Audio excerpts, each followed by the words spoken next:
Ian from RTO here, welcoming you to another retro ranking where we look at singles of some of them bands that we loved, and we still do, some of us. So today's lucky band are Mud. They are a terrific band. They're a sort of an English glam rock band formed in February 1966, but they really didn't hit the big time till the 70s. They joined up with producers and songwriters Nicky Chin and Mike Chapman, who worked for Suzi Quatro's Sweet on the Rack label, and then they just had a successful career. They had 14 top 10, top 20 singles between 1973 and 76, including 3 number ones. That's a terrific record. If you remember who was in Mud, Les Gray was the singer. Saw himself as a bit of an Elvis. Terrific. Dave Mount on the drums, Ray Styles on the bass guitar, and the legendary Rob Davis lead guitar. His get-ups were unbelievable. He always wear dangly earrings, skirts, you name it, he wore it. But he was a great character. The whole band were great characters, and their performances on Top of the Pops were legendary.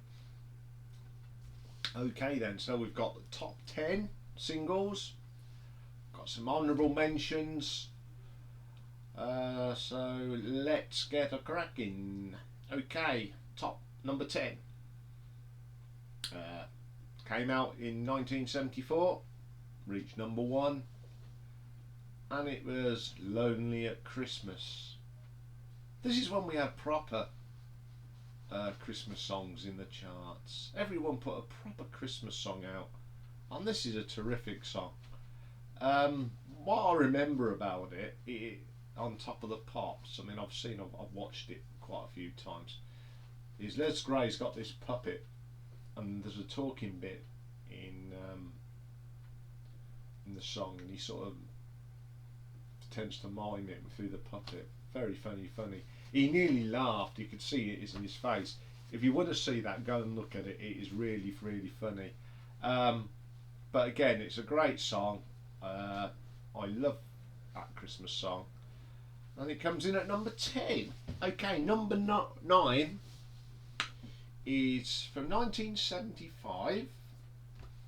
Reached number 32. Hold on, did I mention that Lonely English Christmas was number 1? If I did, I did. If I didn't, it got to number 1. Anyway, let's go back to one night.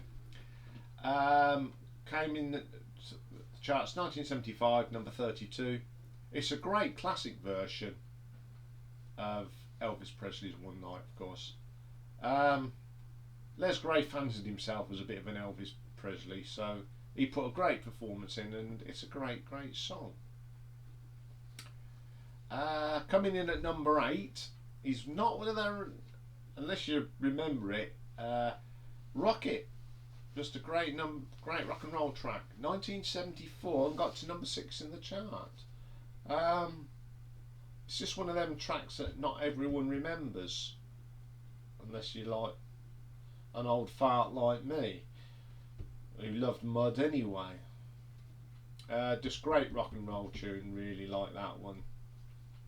Coming in at number 7, another of them very underrated songs from Mud, Moonshine Sally.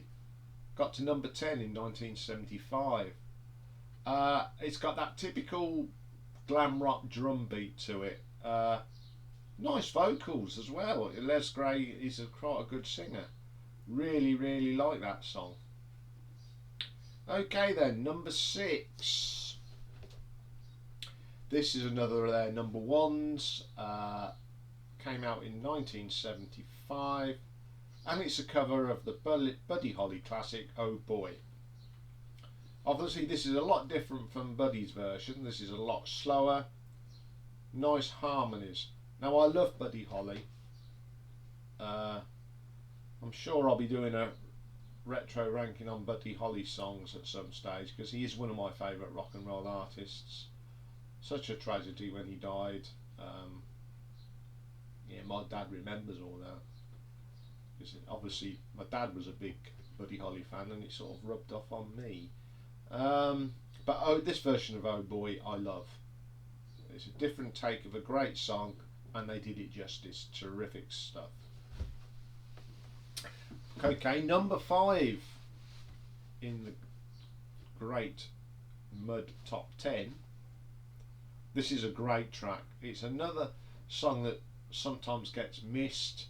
The Cat Crept In, number 2 in 1974. This track is great, and it's in the same vein of another song.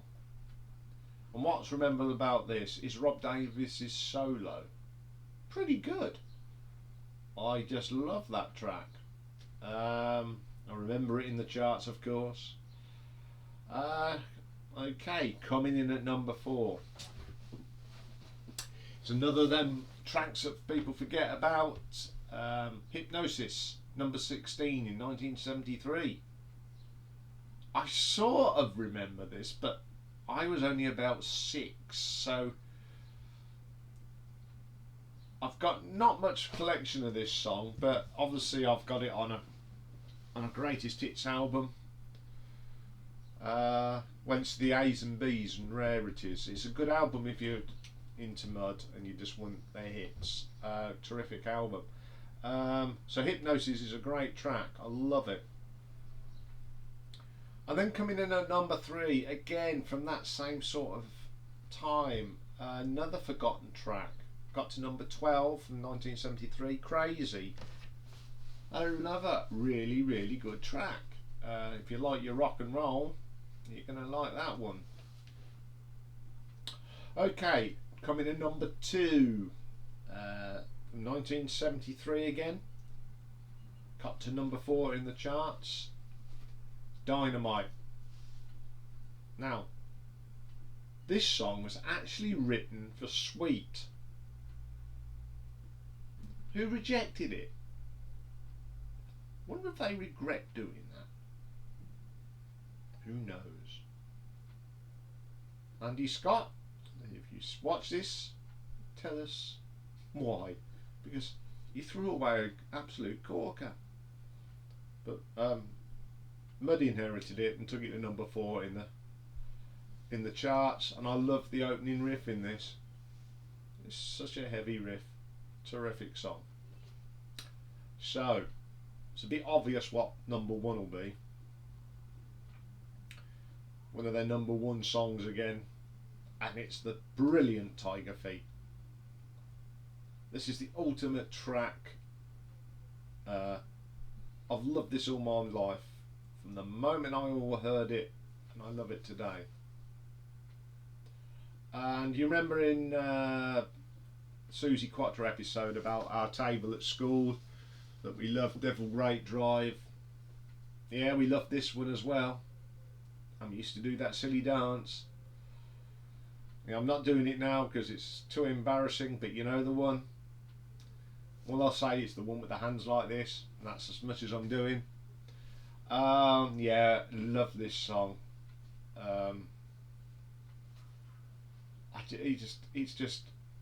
It is a song of my childhood, and that's it. Never get tired of that one. So that's the top 10. Now I've got 3 honourable mentions that just didn't quite make it into that top 10, but they are worth a mention. So the first one we're going to look at is a track from 1974 and got to number 3 in the charts, The Secrets That You Keep. Nice little rock and roll number this is. It really is. I'd say this is my number 11. It just didn't get in. Oh, sorry, I've got to have a drink. Oh, it's better. Okay, one of my other mentions is Lean On Me. It's a good cover of the Billy Withers song. Got to number 7 in 1976. Really good song. I mean, the song's a great song anyway, and Mud did it brilliantly. That's one thing I think with Mud. If they did a cover of an old rock and roll song or 60s song, they did it really good. They always did them justice. And the last one I'm going to mention, it was released as a single and didn't chart. And it was actually released under the name of Dumb. And it's a rock and roll version of Glenn Miller's In the Mood.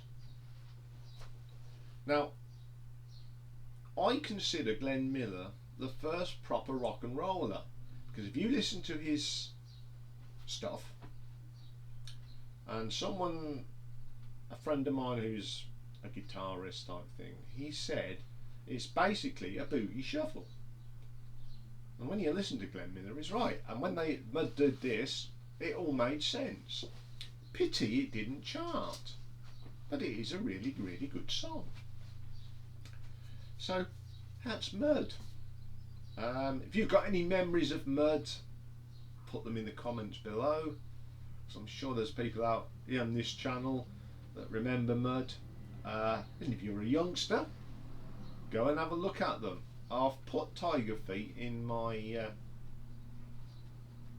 playlist, but all the other stuff is there. I've had a look myself.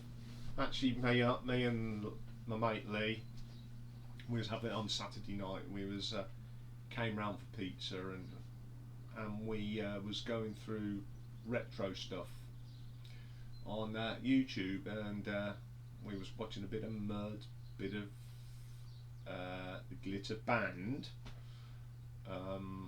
T-Rex. But as I've said before, Lee's actually going to come and do a retro ranking with me on the Faces. That'll be in a few weeks' time. Next week on retro ranking, we're doing the Daddies of Glam Rock, Slade, and I've got some stories to say about Slade. So that's all for now. Have a great Tuesday, and I'll see you all tomorrow.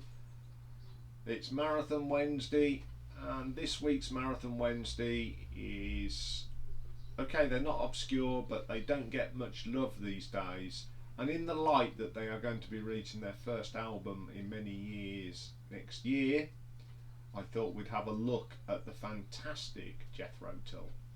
So that's all for tomorrow. Have a great day, take care everyone, and see you soon.